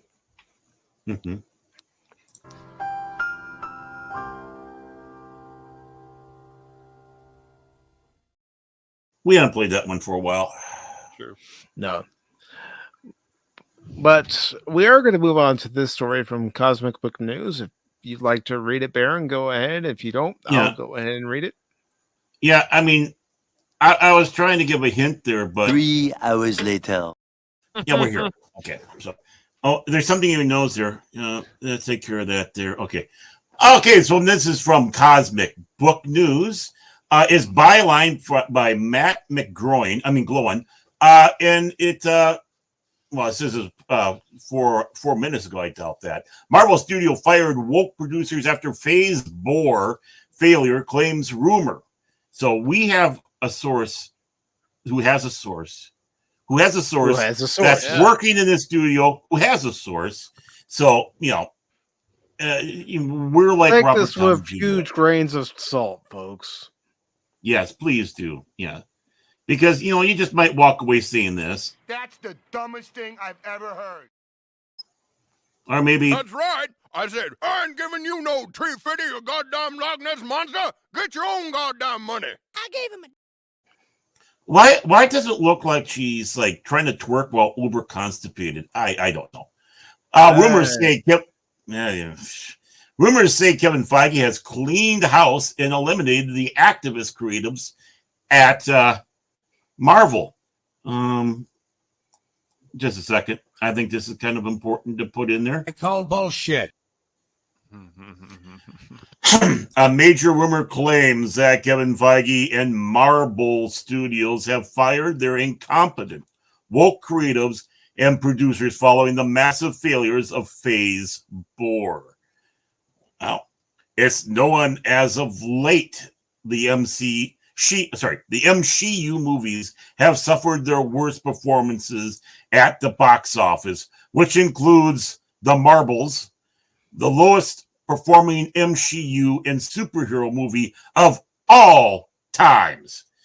Disney CEO Bob Iger was able to take a break from snorting blow off hookers' asses to give this confirmation that a $4 billion streaming loss, which among the MCU projects would include She-Hulk, Miss Marvel's Secret Invasion, and more X-Men 97 also failed to deliver. Sorry about that. Sorry about that, there, Padawannabe, but that's what they say. Not me. We're not saying it there. Yes, don't shoot the messenger. Don't put it down. Put it down. No, he's violent. As announced at Comic-Con, Marvel is bringing back the Russos and Robert Downey Jr. in a Hail Mary for the MCUs in an attempt to right the ship. The MCU has also finally found big success with the release of Deadpool and Wolverine. Disney Marvel's back, baby, 5 years after the release of Avengers Endgame. Ooh. So what does the rumor say? The rumor comes Film Threat founder Chris Gore, who recently appeared on the Critical Drinkers YouTube channel via That Park Place. They have cleaned house. Chris Gore claims to have been told by Marvel insiders that Feige and Marvel have cleaned house. I don't know people who work at Marvel. They have cleaned house, said Gore. They quietly, a month ago, fired all the producers that could be labeled activists. I like you, Chris Gore. I really do. I call bullshit. Wow, look at that. There's a... doesn't that look great? Not. Gore continues with mention of Lucasfilm. However, he claims Star Wars is a lost cause. No shit. Oh, I'm sorry. I forgot to play. What the hell you say? My favorite clip. Unlike Lucasfilm is lost. They're lost. They are doubling down on all the nonsense. You will never get anything good out of Lucasfilm and Star Wars. That's it, Gore says. And look at that. Doesn't that really inspire you to go see a movie? Right there. Doesn't that? She has no hips. No butt, no hips. Maybe if they made the character likable and the actress actually put some emotion into it. Yeah, I mean, the best you can say is that's all butt right there. But she has no butt. We tried it. It didn't work. Oh, wow. Did they try live cereal? Chris Gore continues and talks more about Kevin Feige and the MCU. Kevin Feige, or Feces, recognized basically Feige. He said that, okay, fine, Feige. I want to be nice. He said that we tried it. It didn't work, explained Gore. Gore continues. He's talking about Phase Boar. It didn't work. No Kang. None of these side characters that don't have the legacy of classic characters. And if Deadpool and Wolverine proves anything, you've heard that phrase, male is pale is stale. That was spoken aloud across studios. But if you look at the box office this year, I would say male and pale is money. And that's the phrase that I think people should more adopt. Excuse me. Yeah. Instilling confidence. Gore claims that Feige and Marvel, I still want to say Feige, have fired those creatives who aren't familiar with the comics. Recall how Marvel producer Nate Moore, who is responsible for butchering the Eternals, said he won't hire creatives who read comics. So we should call him Nate less. Moore is presently only listed on IMDb as producer on Captain America's Brave New World, which has undergone major rewrites and reshoots. As part of Marvel's upcoming slate, also recalls how the director of Secret Invasion stated he was specifically told not to read the comics. Marvel also hired those Rick and Morty writers. Well, that's what they get for hiring writers from Rick and Morty who only write Rick and Morty. Yeah. Yeah. Additionally, they fired people that don't know the comics. But it's going to be a sea change that will take years. Years, said Gore. That's why they are announcing this now. We know we screwed up and failed, but look at what's coming. So we're going to get 2 bad movies, 2 bad TV shows, and maybe a good Fantastic Four film. Don't hold your breath. I'm not going to hold my breath on a good Fantastic Four film. No. I can watch Fantastic Four and Fantastic Four Rise of the Silver Surfer. They're not great movies, but I can still watch them. Mm-hmm. Yeah. The other one, I saw the trailer and went, nope. Why? I'd rather watch the Corman film. I really do. I see where you're going. Well, no, I mean, a lot of people sat back and said, even though it wasn't really the best acted and the special effects were very bland because of what they're doing with it, that was one of the most, what would you say, faithful adaptation of a fantastic film, of war, into a film. So, I mean, I'm not even saying that out of being cheeky. It's just, I've heard that a lot, and it'd be worth watching. Especially the fact that this was a total screw job that was done to everybody involved. The 2 mad movies Gore is likely referring to is Captain America Brave New World and Thunderbolts. What I find is interesting is that while at Comic-Con, the cast of both movies made them out to be jokes. The 2 bad TV shows are likely Agatha and Ironheart, probably a third with Wonder Man. Marvel insiders also filled me in that Feige was fixing the Daredevil Born Again series, which has been confirmed by the trades exactly as I said. So is he going to be doing more Walk of Shames? I don't know. I bet she is. Blade is also getting reworked, as insiders filled me in a plan at one time was to kill Blade and replace him with his daughter in the movie. Feige recently said they are raising. You mean Feige? Sorry. That was actually an honest slip. Because I've been calling his name all over the place. So you heard nothing, YouTube. Nothing. I heard nothing. Feige, there we go. Fergie recently said they are taking their time to get it right. Regarding Fantastic Four at Comic-Con. A little spoiler.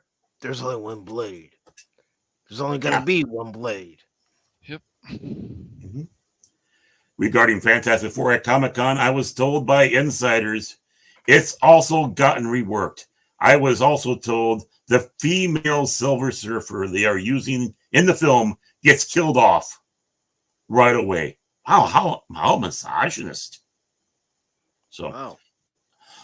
Boy, I don't think this guy really, Matt McGloin, is really that much of a fan of the MCU. No, I could be wrong. It doesn't seem like that. No. I mean, it sounded like he sat down had his word processor and started off right away like this. Do you see what happens, Larry, when you fuck a stranger in the ass? What happens? Well, the only movie out of Phase 4 that I even watched was Black Widow, and I didn't care for that too much. That movie can get very boring. Yeah. Well, and let's do a movie about a character that died that should have been out before that movie. So it's like, what do we have as an incentive? It's like, well, she's dead. You know, they should have released a Black Widow movie before Endgame. I mean, I know that's the obvious answer right there, but really, that's when it should have been released. Well, it was done. Correct me if I'm wrong, it was done. They could have done it, but they sat on it and put it out after Endgame. Right? Am I wrong? I mean, which is a stupid decision. Yeah. Just like there's stupid decision of continuing to do Marvel series, Marvel movies. You need a break. Even Star Trek needed a break. I mean, what we're getting now isn't that great, but yeah. Which shows that we need even more of a break. Yeah. We need time for the creative juices to simmer. And encouragement to have that one extra lobotomy so people can actually go in there and do something right, and you won't notice. All right, so we're going to move on to the next story here. Oh, I'm done reading? Great. Yes, you're done reading. It also comes from Cosmic Book News. No, I'll read this one. No, he's going to rock it. Okay. Oh, he wants to do this. Yeah, he wants to do this because he's hoping for someone to pop in. Annie. No. Whether Jace pops in or not, that's not why I'm reading the story. I just want to read the story because I find it interesting. Oh, yeah, it is interesting. Jace has already made his point clear. For him, the movies meet every expectation he has, every it does. Every aspect that he wants from a movie, he gets from Rebel Moon and Rebel Moon Part 2. He gets it from the director's cuts of both movies. I understand that. Right. Isn't her clavicle kind of a little odd, though? I'm just taking a look at the clavicle there. I'm being serious, too. I don't know why I noticed that, but it kind of looks like there's a horseshoe in there. I wonder if they did something in post-production. I'm wondering, because I'm being completely serious. It's not like they haven't done that before. Yeah, that's why I said that. I know. I'm backing you up, man. I'm being your wingman. So, again, this comes from Matt McGloin. And it says Zack Snyder's Rebel Moon director's cuts bombs with critics and fans on Rotten Tomatoes. Seems there is not much difference between the first versions, at least when it comes to reviews and ratings. Well, Zack Snyder's Rebel Moon's director's cuts are currently bombing big time with critics and fans on Rotten Tomatoes, just like the first versions released on Netflix. the Rotten Tomatoes scores are in, and they're not good. The two-part director's cut is how Zach originally intended his Rebel Moon movies to be, but if the Rotten Tomatoes scores are any indication, the franchise might be DOA. From what I've also seen, there hasn't been much talk about the director's cuts, and they haven't been trending on excuse me, trending on Netflix.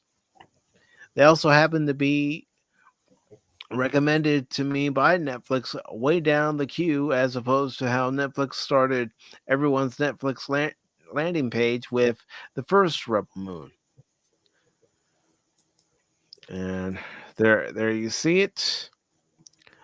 The tomato meter is tomato. Let's call the whole thing off.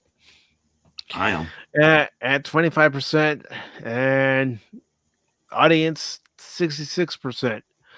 Well, that means that 66% of people happen to like it. I wouldn't say that. Yeah, sorry. I was thinking it'd be much lower than 66 and 65, but still. Yeah, I mean it's over Midland. Yeah. So that's that. Now we do see it dropping here, right? It says Rebel Moon Part 2 Director's Cut Rotten Tomatoes score is at 33%. The audience score is at 65%. For comparison, Rebel Moon Part 1 A Child of Fire Rotten Tomatoes score is at 22%. The audience score is at 55%. So these are the director's cuts right here. This is when Part 1 and Part 2 released, and that's what they stood at the time. So they're doing better than the original releases. That's what it seems like. I mean, if you look at these numbers here, that's how I'm interpreting it.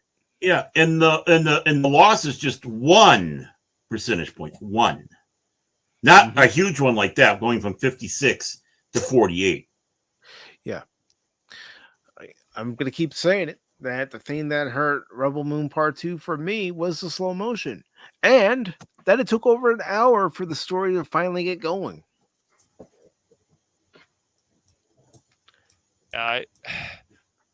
Look, I'm really happy this movie made Jace happy.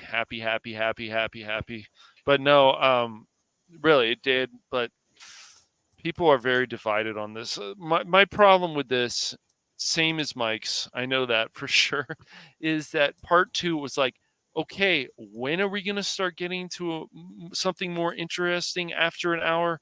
Okay, now it's starting to, and then it's like, wow, more slow motion. And Jace has told me, though, there's a lot less slow motion now with 3 hours. I'm just like, after Part 2, I just don't think I can watch a Snyder cut version, both 1 and 2. I just don't. Well, the whole thing is slow motion. That's why it's an hour and a half movie that's 3 hours long. Right. The slow motion is just too much. Now, according, like I said to Jace, there's a lot less slow motion in the Snyder cut version, but I'm like, do I really want to test that out? I just don't think I do. Right, again, exactly, TCAP. Again, yes. There's nothing against Jace. No. Jace has explained it to us. Oh, yeah. In Discord, why he likes it. That's I right. get that. Mm-hmm. But for me, after seeing Part 2 and Part 1, yes, I don't know that I could sit through 3 hours of Part 1 and 2 again. I just don't know that I can do it. I still like Cora. Cora is not a Mary Sue. I will say that she is not a Mary Sue, and it was very refreshing. But I mean, I like the first one. So I have no qualms with seeing the extended version, and of course, I purposely avoided Part 2, the quote unquote regular release, because I figured, well, if the other one's coming out that much sooner, why should I waste my time then? Especially when I'm saying this is the one you should watch. So I'm going to take that bullet for you guys. No, I'm serious. I want to see it. You could end up watching the extended cuts of both films and come back here and tell us guys, I really enjoyed this. I'm not gonna go after you and say I can't believe Baron enjoyed part 1 and part 2. Exactly. No. You won't go off story road on me? Why isn't he? Why is he preaching? His own AI band song that he wrote, and saying this about the films. Everything sucks. Yeah, that's what they say. Pop talks dishing out negativity every single day.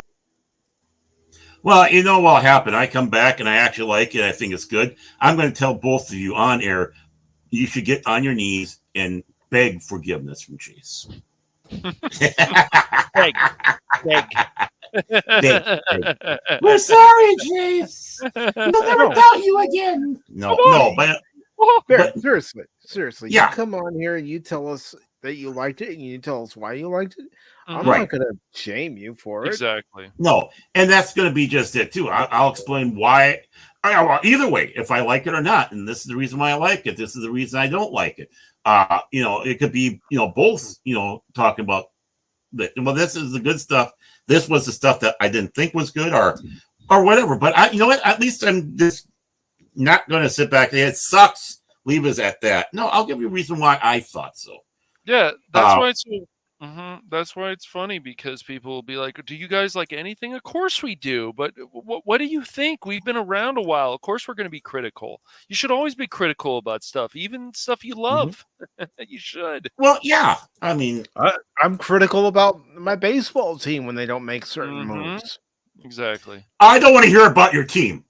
Just no, don't even.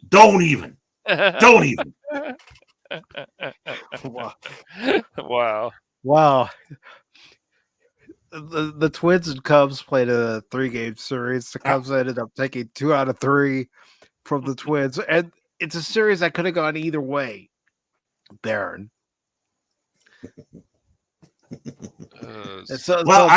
Baron's mad at me because I'm the Cub fan and he's the Twins fan, and he doesn't like it that the Twins lost to the Cubs. Well, you know what?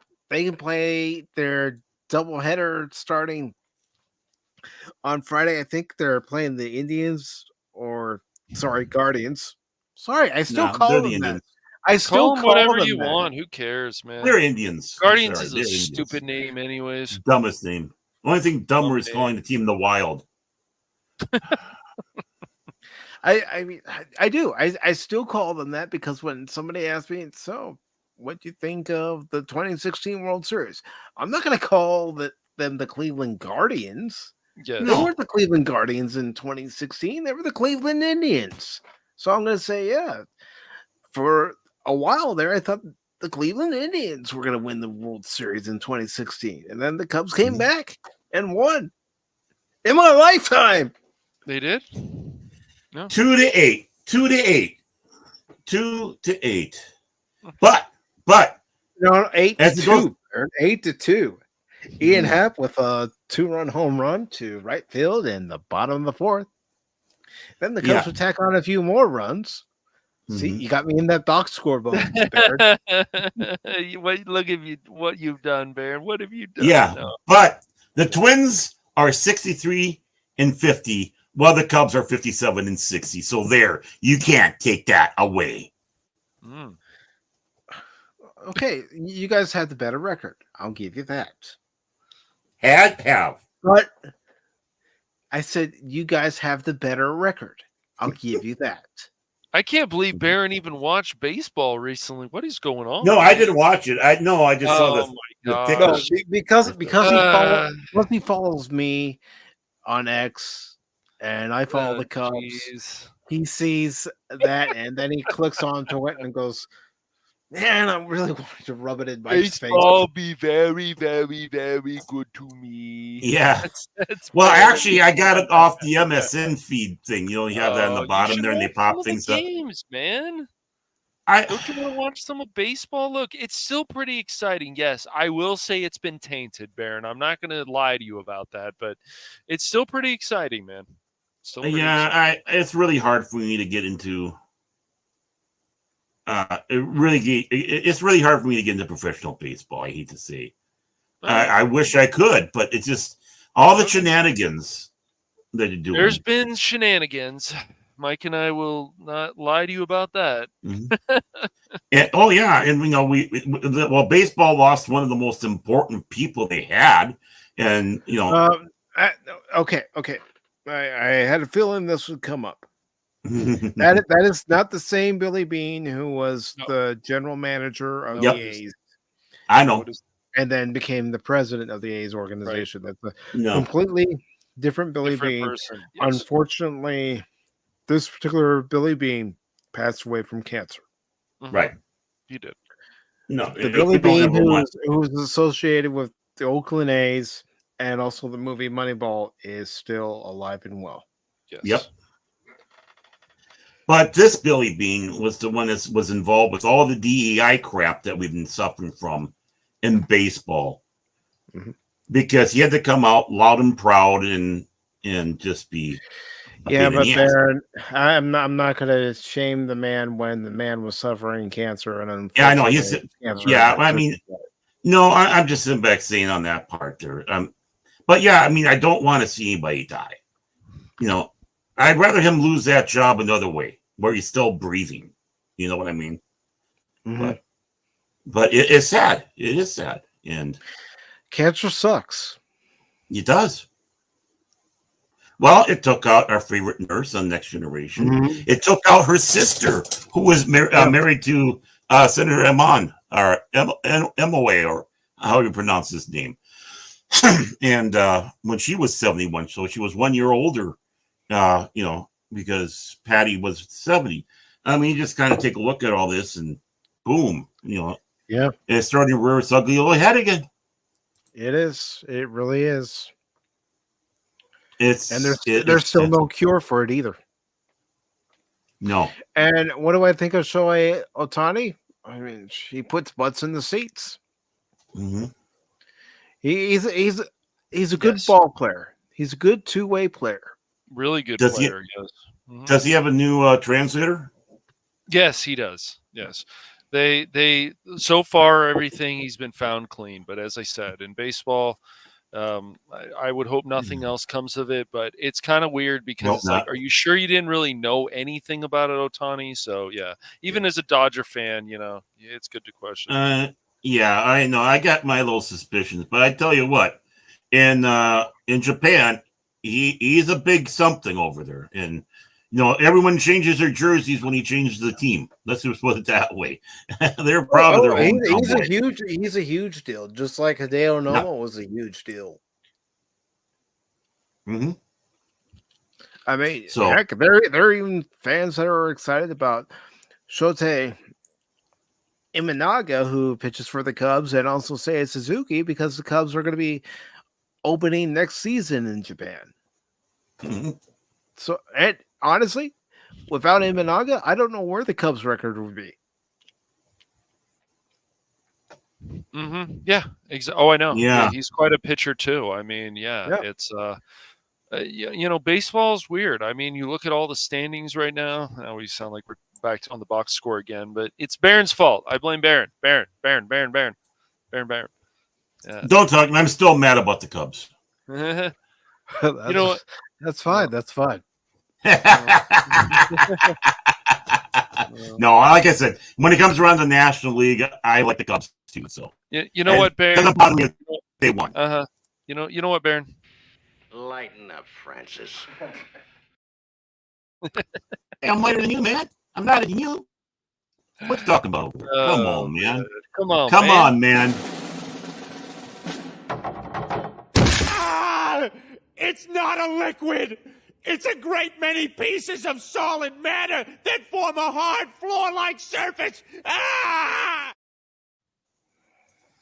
But I see we got that mattress thing on, and I know I forgot to do one thing. Actually, I didn't. I was waiting for a good time. I think this is a good time for this to go. Fuck you, Mark Hamill. Okay, back to you, Mike. Wow.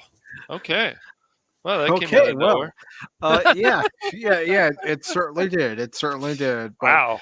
Okay. I want to invite everybody who is currently watching us over on Rumble and YouTube. For those of you on Rumble, stick around. For those of you on YouTube, join us. Come on.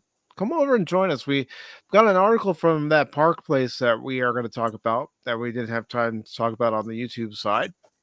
But please, come on, join us. Yes. Come on in. The water is great. Yeah, the water is great. And if you stand by Cash Money, he had Taco Bell today, so you have a jacuzzi as well. All right. What the hell? And before we go, I want to thank Decepticon's Cave of Collectibles. Good to see you, brother. The Padawannabe. You're wrong. Spacko! Hey, Spacko! By the way, Spock, I do need to get in contact with you soon and ask you if you're still available for next month's stream. Oh, yeah. Jet Sparks, good to see you. Big Daddy T-Gap, that's right. Big Daddy T-Gap came by. Leia Rose, the princess of YouTube. And president and sole member of the Phil McCracken fan club. Speaking of Phil McCracken, always nice to see Phil. Mm-hmm. Yeah, well, you know what we got to say about that, don't you? We have Phil in here, and Phil McCracken, worst troll ever. He is. DJ Ronnie G, always good to see you, brother. Ghost Rider, good to see you. He scares me. He's a ghost. And Gabrielle Discordia, I'm sorry you found us boring, but give us another chance. Never know. I think that person's been here before, actually, but I think you're right. He may have been. Well, it's off of your channel, man. I was gonna say that was on your side. Yeah, it was. I think they had joined because of Fallout 76. I don't know. You never know with these people. Why? That's why you shouldn't be so quick to judge a show, because on your channel, when you're doing your streams like Fallout 76, that's your thing. For Pop Talk, we've all agreed. Let's just share it out and stream it on all our channels. Yeah, I mean, if people are bored of details, too bad. We're people who like details. You don't like that? I don't know what to tell you. I try to be informative. Try to pass off the knowledge that I have, and if I can't pass it off, then Baron gives his knowledge. DJ Ronnie G's been on the panel plenty of times and passed along knowledge about turtles. Well, not just about turtles, but astrology. Oh, astronomy. I know. I made know. I'd love to see him with the Swami hat. I would love to see him with the Swami hat and all the charts sitting back saying, "Okay, when were you born? Well, you were in the retrograde of." But you know what? He could know astrology too, because astrology and astronomy go together. Yeah. Gosh, it's getting more and more difficult to make a save. And this is exactly why DJ Ronnie G loves astrology. He's all about pseudoscience. But folks, thank you all for joining us on the YouTube sides. Again, Rumble, stick around. And until next time, everybody, take care. Bye, everybody. Bye-bye. Phantom Hooligans is gone. Hooligans. Good. About time. Yeah, Baron Norman Taggly